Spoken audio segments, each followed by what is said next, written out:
देश विदेश चैनल के इस अंक में आपका स्वागत है। मैं सतीश चंद। मैं जवाहरलाल नेहरू के बारे में प्रचारित कुछ जुमलों की सच्चाई पर एक श्रृंखला के द्वारा आपके साथ चर्चा कर रहा हूँ। इस श्रृंखला के पिछले अंकों में मैंने बात की थी कि किस तरह से नेहरू ने लोकतंत्र को पार्टी में और सरकार में समाप्त किया था। इस अंक में मैं बात करूँगा एक जुमले की कि नेहरू सामंतवाद और राजवंश के विरोधी थे। आज हम देखेंगे कि नेहरू ने किस तरह लोकतंत्र में वंशवाद को स्थापित करने में एक बड़ी भूमिका निभाई थी। ये चर्चा आधारित है उस समय के वरिष्ठ पत्रकारों, इतिहासकारों और कुछ वरिष्ठ कांग्रेसियों के उस समय प्रकट किए गए विचारों पर। चलिए शुरू करते हैं। नेहरू को उनके पिता मोतीलाल नेहरू ने गलत तरीके से आगे बढ़ाया था और जवाहरलाल नेहरू ने सच्ची वंशवादी परंपरा का पालन करते हुए पहले अपनी बहन विजय लक्ष्मी पंडित और उसके बाद अपनी बेटी इंदिरा को आगे बढ़ाया। जवाहरलाल नेहरू तो ये सब कुछ थोड़ा छुपा कर करते थे। इंदिरा गांधी ने तो खुल्लम खुल्ला और बहुत बेशर्मी से पहले संजय गांधी और उनकी मृत्यु के बाद राजीव गांधी को आगे बढ़ाया। अब यही काम सोनिया गांधी कर रही हैं अपने बेटे राहुल गांधी को आगे बढ़ाकर। मोतीलाल नेहरू राजनीति में 1910 के आसपास आए थे। वो 1920 में पहली बार कांग्रेस के अध्यक्ष बने थे और उनके महात्मा गांधी के साथ अच्छे संबंध थे। 1928 में वो दोबारा कांग्रेस अध्यक्ष बनाए गए और 1929 में अध्यक्ष पद छोड़ते समय उन्होंने गांधी से अपने बाद जवाहरलाल को कांग्रेस का अध्यक्ष बनाने का आग्रह किया था, जिसको गांधी ने स्वीकार कर लिया था। गांधी की कृपा से वो कांग्रेस अध्यक्ष बन गए, वह भी उनसे कहीं अधिक वरिष्ठ और सक्षम सरदार पटेल को दरकिनार करते हुए। नेहरू के वंशवादी प्रवृत्तियों को अगर सबसे पहले ठीक से किसी ने समझा था तो वो थे रफ़ी अहमद किदवई और गोविंद वल्लभ पंत। यहाँ मैं उद्धृत करूँगा हिंदुस्तान टाइम्स के संपादक दुर्गा दास द्वारा लिखी पुस्तक के कुछ अंशों को। जवाहरलाल नेहरू की वंशवादी प्रवृत्तियाँ जो उन्हें अपने पिता मोतीलाल से विरासत में मिली थी, उनके प्रधानमंत्री बनने से काफ़ी समय पहले 1930 के दशक में ही दिखाई देने लगी थी।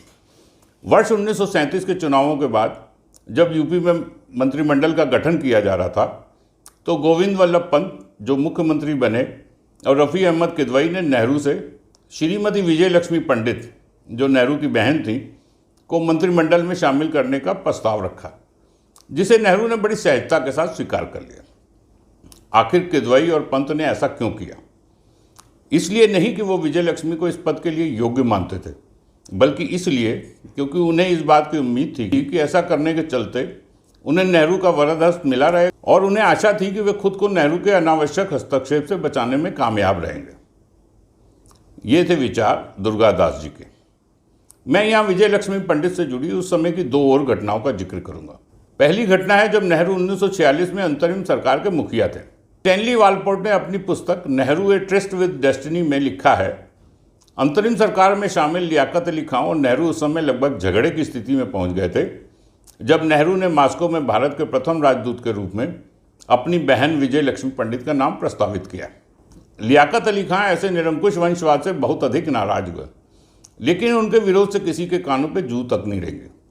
नेहरू ने अपनी आवाज़ ऊंची रखी और इस मामले में माउंटबेटन द्वारा लियाकत का पक्ष लिए जाने पर तुरंत इस्तीफा देने की धमकी दी।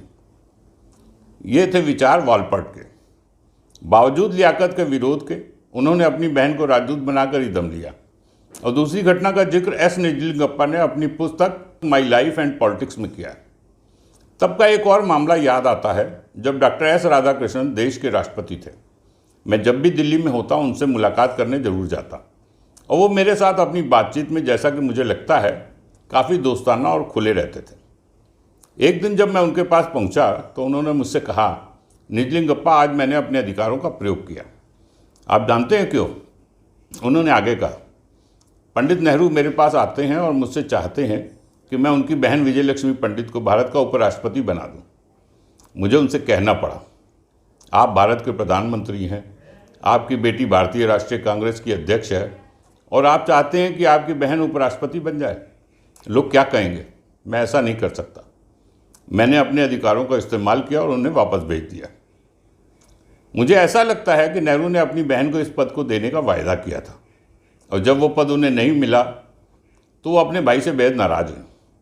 वे जब सवेरे के नाश्ते पर मेरे घर आई तब उन्होंने मुझसे शिकायत की और कहा कि उनके भाई ने अपना वादा पूरा नहीं किया। मैंने उन्हें ये नहीं बताया जो मुझे डॉक्टर एस राधाकृष्णन ने बताया था। नेहरू की कोशिश तो पूरी पार्टी को अपने संबंधियों से भरने की थी, लेकिन जब नेहरू को समझ में आया कि वो किसी एक को ही आगे बढ़ा सकते हैं तो उन्होंने अपनी बेटी को चुना। इंदिरा गांधी ने 1955 तक रहकर कांग्रेस में कोई उपलब्धि हासिल नहीं की थी। इसके बावजूद उन्हें सन 1955 में सीधे कांग्रेस कार्यसमिति का सदस्य नियुक्त कर दिया गया, नीचे से ऊपर पहुंचने के बजाय सीधे ऊपर से प्रवेश। सन 1957 में इंदिरा गांधी को शक्तिशाली केंद्रीय चुनाव समिति का सदस्य बना दिया गया। और उस समय दुर्गादास अपनी किताब में लिखते हैं कि सन 1957 में हिंदुस्तान टाइम्स में अपने साप्ताहिक कॉलम में मैंने लिखा था कि नेहरू अपनी बेटी को उत्तराधिकार के लिए तैयार कर रहे हैं। मैंने कॉलम को लिखने से पहले मौलाना आज़ाद से इस विषय में बात की थी और आज़ाद ने भी ये कहा था कि वो भी स्वतंत्र रूप से बिल्कुल इसी निष्कर्ष पर पहुँचे हैं। यहाँ तक कि गोविंद वल्लभ पंत की भी बिल्कुल यही राय थी। बाद में जब नेहरू ने उस कॉलम को लेकर मुझसे विरोध प्रकट किया तो नेहरू को शांत करने के लिए मैंने नेहरू को ये बात समझाई कि मैंने जो कुछ भी लिखा है वो इंदिरा के लिए अच्छा प्रचार करेगा और उन्हें अच्छे से पाँव जमाने में मदद करेगा, जिस पर नेहरू बहुत खुश हुआ और मुस्कुरा दिया। ये थे दुर्गादास। बाद में सन 1958 में इंदिरा केंद्रीय संसदीय बोर्ड की सदस्य बनी और उस समय नेहरू ने बोर्ड के से खुद इस्तीफा देकर उनके लिए एक पद खाली कर दिया था। ये भी उनकी एक चतुराई भरी चाल थी। और इसके बाद सन 1959 में सबको आश्चर्यचकित करते हुए वे कांग्रेस अध्यक्ष बन गई। और ऐसा हुआ पर्दे के पीछे चले एक नाटक के बाद, जिसे नेहरू ने दूसरों के जरिए मैनेज किया था। ये नाटक हुआ 1959 के नागपुर अधिवेशन में, जिसमें पिता पुत्री ने लोकतांत्रिक प्रक्रियाओं की सारी हदें ही पार कर दी। कांग्रेस का ये अधिवेशन वंशवाद के इतिहास में एक बड़े अध्याय के तौर पर पढ़ाया जाना चाहिए। लगभग सभी को यकीन था कि UN ढेबर के इस्तीफे के बाद S निजलिंगप्पा को कांग्रेस अध्यक्ष बनाया जाएगा। उनके नाम पर बनी आम सहमति की जानकारी सभी को थी, नेहरू को भी थी। अधिवेशन में ही एक के बाद एक राज्यों के समूहों ने अब अगले कांग्रेस अध्यक्ष के रूप में निजलिंगप्पा को छोटी छोटी सभाओं में सम्मानित भी करना शुरू कर दिया। यहाँ तक कि जब वो बंगलुरु जाने के लिए स्टेशन गए तो उनको एक कार्यकर्ताओं की भीड़ ने शानदार विदाई दी। उसी शाम कांग्रेस अध्यक्ष ढेबर ने वर्किंग कमेटी की एक बैठक बुलाई जो पहले से तय नहीं थी। बैठक में कामराज के बैठक का एजेंडा पूछने पर ढेबर ने बताया कि मीटिंग अगले अध्यक्ष को लेकर है। उस पर कामराज की पहली प्रतिक्रिया थी कि यह तो तय हो चुका है कि अगले अध्यक्ष निजलिंगप्पा ही होंगे। लेकिन उसी समय शास्त्री जी उठे। लगता था कि नेहरू जी ने शास्त्री पर भावुक दबाव डाला था और वो बोले, इंदिरा जी को अध्यक्ष पद के लिए पूछा जा सकता है। अब सब लोग हैरान रह गए। यहाँ तक कि पंत तो पूछ भी बैठे कि इंदिरा जी की तो तबीयत ठीक नहीं है। पहले वे इसके आगे कुछ कह पाते कि नेहरू बोल उठे, there is nothing wrong with Indu's health, she will feel better once she has work to keep herself busy. उनके मुताबिक कांग्रेस अध्यक्ष का पद उनकी बीमार बेटी को रोग मुक्त करने में उन्हें व्यस्त रखकर सहयोग देने वाला था। लेकिन नेहरू के बोलने का यहाँ मतलब था कि अब यह बहस यहीं ख़त्म की जाए, और यही हुआ। फिर पंडित नेहरू ने पंत जी को बोला कि आप निजलिंगप्पा को ये जाकर फैसला बता दें। पंत ने गेंद कामराज के पाले में डाल दी और कामराज ने सुझाया कि मैं, नीलन संजीवा रेड्डी और निजलिंगप्पा तीनों एक संयुक्त बयान जारी करके इंदिरा जी की अध्यक्षता को सार्वजनिक करते हैं, तभी बात बनेगी। सभी इस प्रस्ताव पर सहमत थे। वे मद्रास गए और फिर जो भी उन्होंने किया, लेकिन तीनों का संयुक्त बयान जारी हो गया और उसके बाद इंदिरा गांधी कांग्रेस अध्यक्ष घोषित हो गई। इसके बाद इंदिरा गांधी से रांची एक्सप्रेस के संस्थापक संपादक बलवीर दत्त ने जब निजलिंगप्पा के अध्यक्ष पद के चुनाव को लेकर सवाल पूछा तो उन्होंने कहा कि उनको कोई जानकारी ही नहीं थी कि निजलिंगप्पा के नाम पर कोई सहमति बनी थी। इंदिरा का तो यहाँ तक दावा था कि नेहरू जी को उन्होंने मना कर दिया था। UN ढेबर के समझाने पर वो मानी थी। UN ढेबर ने कहा था कि पद स्वीकार न करने से ऐसा संदेश जाएगा कि वो इस पद के योग्य नहीं है। वे ऐसा जाहिर कर रही थी जैसे उन्हें ज़बरदस्ती अध्यक्ष बना दिया गया है। उससे भी ज़्यादा दिलचस्प प्रतिक्रिया नेहरू जी की थी। एक पत्रकार के पूछने पर उन्होंने कहा कि ये सब कुछ कैसे हुआ मुझे पता नहीं, मुझे तो एकाएक मालूम हुआ कि किसी ने इंदिरा का नाम प्रस्तावित किया है। ऐसे मासूम थे दोनों नेहरू पिता पुत्री। अब देखिए नेहरू ने उनके अध्यक्ष बनाने पर क्या कहा था। मुझे इंदिरा गांधी पर अपनी बेटी के रूप में, अपने कामरेड के रूप में और अब अपने नेता के रूप में गर्व है। मेरे लिए ये कहना कि मैं उससे प्रेम करता हूँ अनावश्यक है। मुझे उसकी ईमानदारी और सच्चाई पर गर्व है। अब इंदिरा गांधी को इस तरह अध्यक्ष बनाए जाने पर इतिहासकार और गांधी के पौत्र राजमोहन गांधी ने क्या लिखा है, जरा इसको भी सुन लीजिए। इस मोड़ पर इंदिरा गांधी, जवाहरलाल की बेटी, अचानक से पार्टी अध्यक्ष बना दी गई। उनकी प्रतिभा अभी तक एक रहस्य थी और उन्हें पार्टी के कामकाज का भी कोई अनुभव नहीं था। नेहरू के कई सहयोगी इस पसंद से बेहद नाराज थे, लेकिन उन्होंने कुछ नहीं कहा। सी राजगोपालाचारी तो बेहद नाराज थे। आइए अब सुनते हैं उस समय स्टेट्समैन में काम कर रहे कुलदीप नैय्यर ने क्या लिखा था। मैंने यहीं पर पहली बार सुना था कि कांग्रेस अध्यक्ष यूएन डेवर इस्तीफा दे रहे हैं और इंदिरा गांधी कमान संभाल रही है। पंत ने विनोबा के आश्रम में तो नेहरू का समर्थन किया था, लेकिन CWC में नहीं। इंदिरा गांधी को पार्टी अध्यक्ष के रूप में नामित किया गया था। वे प्रत्यक्ष रूप से नेहरू की बेटी का विरोध न करने को लेकर पूरी तरह से सतर्क थे, लेकिन उन्होंने तर्क रखा था कि उनका खराब स्वास्थ्य आड़े आ सकता है, क्योंकि कांग्रेस अध्यक्ष के रूप में उन्हें लंबी यात्राओं पर जाना पड़ सकता है। आवाज़ को ऊंचा करते हुए नेहरू ने पंत से कहा कि वो हम दोनों से अधिक स्वस्थ हैं और काम को कहीं अधिक समय दे सकती हैं। इसके बाद के विचार विमर्श, जैसा कि मैंने ध्यान दिया, उनके कार्यभार को संभालने की तारीख नियत करने से संबंधित थे। ये विचार थे कुलदीप नैय्यर के। पहली बार देश के सामने वंशवादी राजनीति खुलकर सामने आई थी और कांग्रेस उसके बाद से ही बिना बदले शीर्ष पर नेहरू परिवार को रखने की उसी परिपाटी पर चल रही है। कुलदीप नैय्यर ने आगे भी लिखा था, नेहरू की चलती तो वे प्रधानमंत्री के रूप में इंदिरा गांधी को अपना उत्तराधिकारी बनाना चाहते थे, लेकिन उस समय केंद्र में देश की आज़ादी के लिए बलिदान और संघर्ष करने वाले कई नेता भी मौजूद थे। कुलदीप नैय्यर। इसके अलावा नेहरू ने इंदिरा को सार्वजनिक हस्ती के रूप में विकसित करना प्रारंभ कर दिया। उन्हें एक आधिकारिक मेजबान की भूमिका देकर नेहरू ने उन्हें विदेशी गणमान्य हस्तियों और मेहमानों से रूबरू करवाया। नेहरू ने उन्हें कई विदेशी दौरों पर भी भेजा, जैसे यूनेस्को के कार्यकारी बोर्ड में भारत की प्रतिनिधि बनाकर, और अपने बदले में विदेशी दौरों पर भी। सन 1962 की पराजय के बाद और अपनी गिरती लोकप्रियता को देखते हुए नेहरू ने 1963 की कामराज योजना को इस्तेमाल करके वरिष्ठों को इंदिरा गांधी के रास्ते से हटा दिया। मोरारजी देसाई, जिन्होंने उस समय तो विरोध नहीं किया, ने बाद में माइकल ब्रिजर को कामराज योजना के बारे में बताया। ऐसा लगता है कि इसका मकसद सिर्फ उन्हें रास्ते से हटाना ही नहीं था, बल्कि प्रधानमंत्री के पद के लिए इंदिरा गांधी का रास्ता भी साफ करना था। बिल्कुल वैसे ही जैसे मोतीलाल ने कांग्रेस का अध्यक्ष पद जवाहरलाल को सौंपा था। उस समय के वरिष्ठ कांग्रेसी नेता आचार्य कृपलानी का मानना था कि देश की सभी बुराइयों की जड़ ऊपर से ही निकलती है, और यह भी कि संरक्षण और शक्ति का दुरुपयोग करने के मामले में नेहरू सबसे आगे हैं। ऐसा भी कहा जा सकता है कि नेहरू ने इंदिरा गांधी को प्रधानमंत्री नहीं बना पाए, लेकिन वे इसी दिशा में काम कर रहे थे।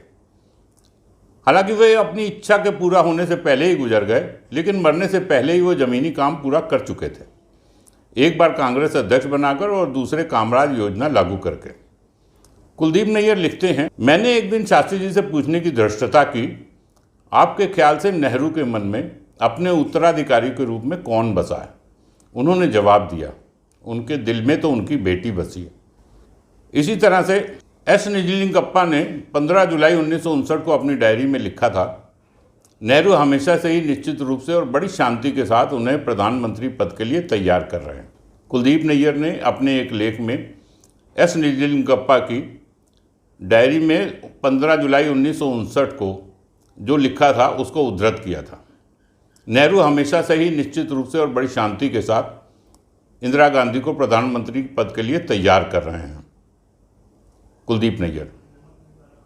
अब देखिए एमओ मथाई, जो कि जवाहरलाल नेहरू के प्राइवेट सेक्रेटरी थे, उन्होंने क्या लिखा। कुछ साल पूर्व विजय लक्ष्मी ने मुझसे पूछा कि भाई ने अपने जीवन के अंतिम दौर में मुझे पूरी तरह से क्यों छोड़ दिया।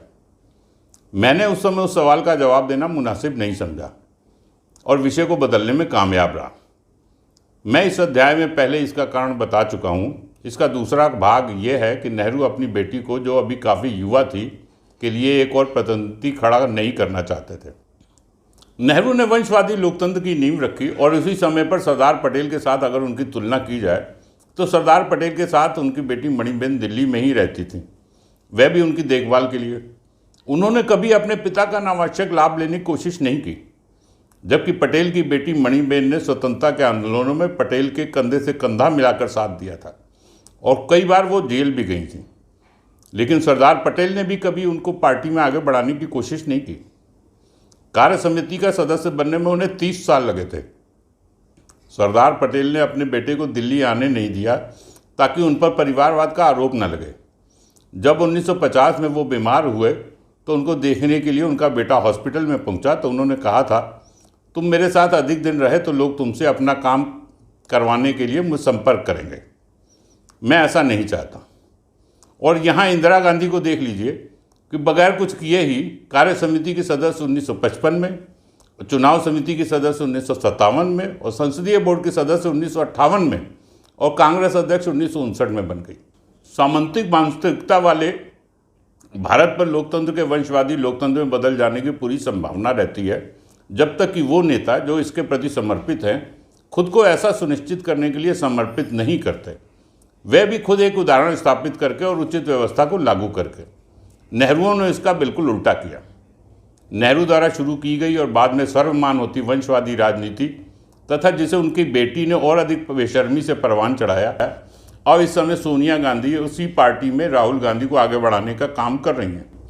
राहुल गांधी की देश के सामने खड़ी समस्याओं की समझ कितनी सीमित है ये देश बार बार देख रहा है, लेकिन कांग्रेस पार्टी के सामने कुछ चारा नहीं है।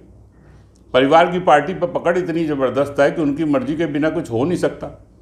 नेहरू गांधी परिवार ने एक ऐसी व्यवस्था बना रखी है कि अगर कोई विरोध करेगा तो पार्टी में अप्रासंगिक हो जाएगा। ये वंशवाद का जहर जो नेहरू परिवार ने बोया है वो हमारी लोकतांत्रिक व्यवस्था में आई हुई सबसे बड़ी विकृति है। मोतीलाल, जवाहरलाल और इंदिरा के पद चिन्हों पर चलते हुए अधिकांश नेता अब अपने बच्चों को आगे बढ़ाते हैं। हम अब पहले से ही स्थापित हो चुके वंशवादी लोकतंत्र की चपेट में। ये अब व्यापक रूप ले चुका है और हमारी लोकतांत्रिक व्यवस्था को बर्बाद कर रहा है। इसका विरोध किया जाना चाहिए, नहीं तो समूची लोकतांत्रिक व्यवस्था कुछ चुनिंदा राजवंशों के बीच सत्ता की लड़ाई बन के रह जाएगी। अब सिर्फ नेहरू के ही वारिस नहीं है, अब हमारे पास लगभग हर प्रदेश में उत्तराधिकारी मौजूद हैं।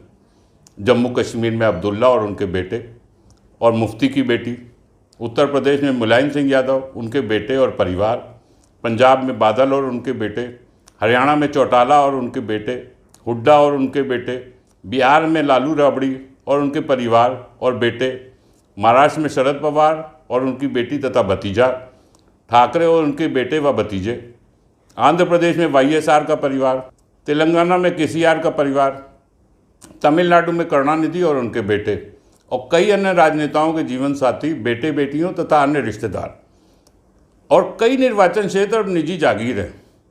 अब उदाहरण के लिए उत्तर प्रदेश का मैनपुरी या बिहार का मधेपुरा।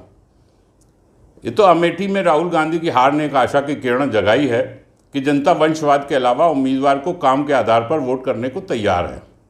सर्वाधिक आश्चर्य की बात यह है कि इस प्रवृत्ति को उस व्यक्ति द्वारा शुरू किया गया था जिसने आज़ादी से पूर्व के दौर में राजाओं, महाराजाओं और सामंती व्यवस्था का सबसे मुखर विरोध किया था, वो थे जवाहरलाल नेहरू।